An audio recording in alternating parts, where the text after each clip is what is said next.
अस्सलाम वालेकुम दोस्तों, स्टूडियो वन की एक नई वीडियो में आप सबको खुशामदीद। दोस्तों, आप सबको ये बात मालूम है कि मैं अपनी पिछली वीडियोस में इस बात पर जोर देता आया हूं कि इमरान खान जो सालिसी अमन की बात करते हैं इंडिया के साथ कश्मीर के मसले के ऊपर, वो बात ठीक है। लेकिन अब मेरा ये ख्याल है कि भारत हमारे साथ अमन की बातचीत चाहता ही नहीं है। ना उसका पहले ऐसा कोई प्लान था, ना अब है और ना ही आइंदा कभी होगा। इंडियन लोकसभा या ऐवान बाला का जो आज सेशन हुआ, उसमें संजय राउत ने एक बयान दिया है। संजय राउत का ताल्लुक शिवसेना से है और ये भी बीजेपी की तरह एक कट्टर हिंदू इंतहा पसंद सियासी जमात है। संजय राउत ने अपने इस बयान में इंडिया के आइंदा के लाए हमल को मुकम्मल तौर पर दुनिया के सामने रख दिया है।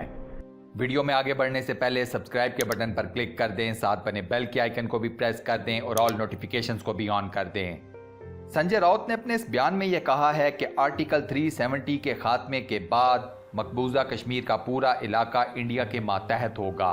अब इसे इंडिया का हिस्सा ही समझा जाए, ना कि कोई खुद मुख्तार रियासत। इसके बाद संजय राउत ने यह कहा कि आर्टिकल 370 खत्म करने के बाद हमने मकबूजा कश्मीर को हासिल कर लिया है, अब हम बलोचिस्तान हासिल करेंगे और उसके बाद पूरा पाकिस्तान हमारा होगा। नरेंद्र मोदी को खराज तहसीन पेश करते हुए इस शख्स का कहना यह था कि नरेंद्र मोदी अखंड भारत का ख्वाब पूरा कर रहे हैं। दोस्तों, ये है वो हिंदुत्व माइथोलॉजी जिसके बारे में मैंने आप लोगों से अपनी पिछली कुछ वीडियोस में बात की थी। इस माइथोलॉजी को फॉलो करने वालों का यह मानना है कि बर्रे सगीर का पूरा खित्ता इंक्लूडिंग बांग्लादेश, ये एक मुकद्दस और सैक्रेड लैंड है जिस पर सिर्फ और सिर्फ हिंदुओं का हक है। ये जमीन बनी ही हिंदुओं के लिए है, यहाँ पर सिर्फ और सिर्फ हिंदू रहेंगे और किसी भी किस्म की कोई दूसरी कौम नहीं रहेगी। दोस्तों, यहाँ पर आप पैटर्न नोट करें किस तरह इंडिया की हुकूमत कश्मीर में वही सारे काम करने शुरू हो गई है जो किसी ज़माने में इसराइल ने फ़लस्तीन में करने शुरू किए थे। मुझे पक्का यकीन है कि कश्मीर के ऊपर इस तरह से कब्जा करने का जो भी सारा प्लान है, जो भी सारी स्कीम है, ये इसराइल की तरफ से इंडिया को, नरेंद्र मोदी को और उनकी पार्टी को समझाई गई है। आप देखिएगा कि आने वाले कुछ अरसे में आपको बड़े बड़े इंडस्ट्रियलिस्ट, इंडियन बिजनेसमैन, वो लोग जिनके पास ठीक ठाक पैसा है, वो कश्मीर में ज़मीनें खरीदते हुए आपको नजर आएंगे। ये इंडियन कारोबारी तबका कश्मीर में ज़मीनें खरीदेगा, उन्हें अपने नाम पर अलॉट करवाएगा और उसके बाद वहां पर आबादकारी, हिंदुओं की आबादकारी शुरू हो जाएगी। ये ज़मीन नॉर्मल रेट से कई गुना महंगी खरीदी जाएगी। उसकी वजह यह है कि कश्मीरियों को बाउंड कर दिया जाए कि वो किसी भी तरह से जितने मर्जी पैसे खर्च कर सकते हैं कर लें, इन ज़मीनों को वापस ना ले सकें। मिसाल के तौर पर 50 लाख की ज़मीन को 1 करोड़, 1.25 करोड़ इस तरह खरीदा जाएगा। 1 करोड़ की मालियत की प्रॉपर्टी को 2 करोड़, 3 करोड़ इस तरह करके खरीदा जाएगा। इंडियन कारोबारी तबके के पास पैसे की कोई कमी नहीं, लिहाजा ये लोग इन जमीनों के ऊपर अपनी इन्वेस्टमेंट करेंगे। आपको याद होगा कि इसराइल में भी यहूदियों ने यही पैटर्न फॉलो किया था। इन लोगों ने फलस्तीनियों से उनकी जमीनें महंगे दामों खरीदनी शुरू कर दी।